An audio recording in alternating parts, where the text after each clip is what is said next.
Hello friends, this is CA Nitesh Sampat. Today I will be discussing with you about the GST applicability on the director's remuneration. Friends, इसका मतलब ये हुआ कि GST का impact directors के remuneration के ऊपर क्या रहेगा। सबसे पहला तो ये है कि डायरेक्टर्स का रेम्यूनरेशन डिसाइड होता है चाहे वो कंपनी का एम्प्लॉय हो या ना हो। एम्प्लॉय और एम्प्लॉयर के बीच में का जो रिलेशन होता है, एम्प्लॉयर एम्प्लॉय का रिलेशन होता है, वो होना ज़रूरी है। तो फ्रेंड्स, आज हम लोग ये आर्टिकल में कवर करेंगे कि जीएसटी का एप्लीकेबिलिटी क्या होगी 3 तरह के डायरेक्टर्स के लिए। एक तो एग्जीक्यूटिव डायरेक्टर, दूसरे नॉन एग्जीक्यूटिव डायरेक्टर और तीसरे इंडिपेंडेंट। तो फ्रेंड्स, आगे बढ़ते हैं हमारे डिस्कशन पे। तो ये वीडियो मेरा पूरा देखिए आप, लाइक शेयर और सब्सक्राइब भी कीजिए ताकि मैं ऐसे वीडियो बना के आप लोगों के साथ शेयर कर सकूं।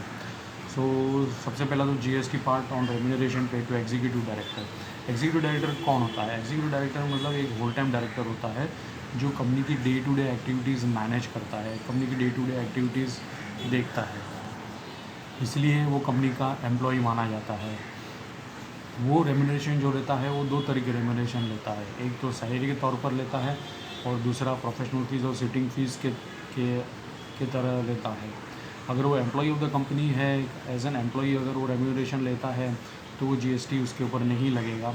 लेकिन अगर वो एम्प्लॉय ऑफ द कंपनी नहीं है और जो उसको रेम्यूनरेशन मिलता है वो सैलरी नहीं है तो उसके ऊपर जीएसटी पार्ट लग जाएगा।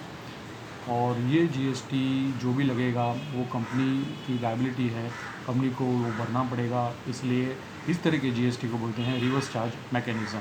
फ्रेंड्स, ये reverse charge mechanism itself is a separate topic, ये अलग ये अपनी तरह से एक टॉपिक है जो मैं अलग से वीडियो बना के आप लोगों के साथ शेयर करूँगा। आप मुझे कमेंट कर दीजिए ताकि मैं आरसीएम के ऊपर एक वीडियो बना सकूँ।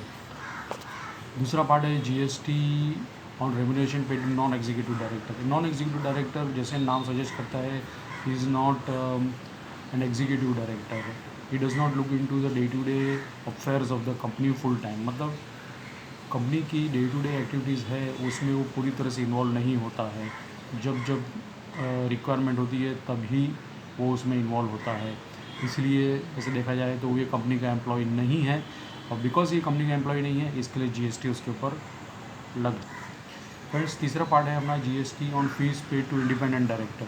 Independent director as a name suggest वो अपने आप में एक इंडिपेंडेंट पर्सन है।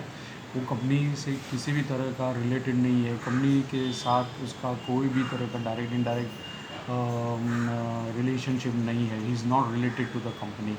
हाँ, जब भी ज़रूरत पड़ती है कंपनी को, जब भी ज़रूरत पड़ती है बोर्ड ऑफ डायरेक्टर्स को उसके एक्सपर्ट ओपिनियन की, तब उसे बुला जाता है और ऐसे केस में वो अपने एक्सपर्ट ओपिनियन कंपनी को देता है। इसलिए ऐसे केस में जो भी उसको रेम्यूनरेशन मिलेगा उसके ऊपर जीएसटी एप्लीकेबल हो जाएगा।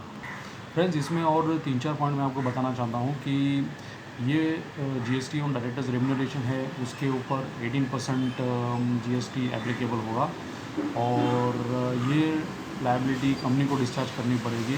इसको बोलते हैं रिवर्स चार्ज मैकेनिज़्म के बारे में। रिवर्स चार्ज मैकेनिज़्म जैसे मैंने आपको बताया, मैं अलग से टॉपिक कवर करूँगा। अगर आप मुझे कमेंट करेंगे तो उसका एक अलग से मैं वीडियो बना के आपके साथ शेयर करूँगा। अगर वो कंपनी का डायरेक्टर है तो एम्प्लॉयर एम्प्लॉय का रिलेशन हो जाता है और ऐसे केस में सेक्शन 192 के हिसाब से उसको जो भी रेम्यूनरेशन मिलता है वो उसके ऊपर टीडीएस कट जाएगा और जो भी सैलरी वो ड्रॉ करता है कंपनी से वो कंपनी की बुक्स ऑफ अकाउंट्स में सैलरी के हेड के अंदर दिखाना पड़ता है, तब जाके वो एक तरह का सैलरी गिना जाएगा। और दूसरे केसेस में सेक्शन 194 जे के हिसाब से टीडीएस कटेगा जिसको बोलते हैं fees for professional fees. Friends, अभी के लिए इतना ही। मुझे लग रहा है कि जीएसटी ऑन डायरेक्टर्स रेम्यूनरेशन आपकी समझ में आ गया होगा। आप मुझे कमेंट्स करके बता सकते हैं। लाइक कीजिए, शेयर कीजिए, सब्सक्राइब कीजिए और आपका जो भी व्यूज़ है वो मेरे साथ शेयर कीजिए। Thank you very much. जय हिंद।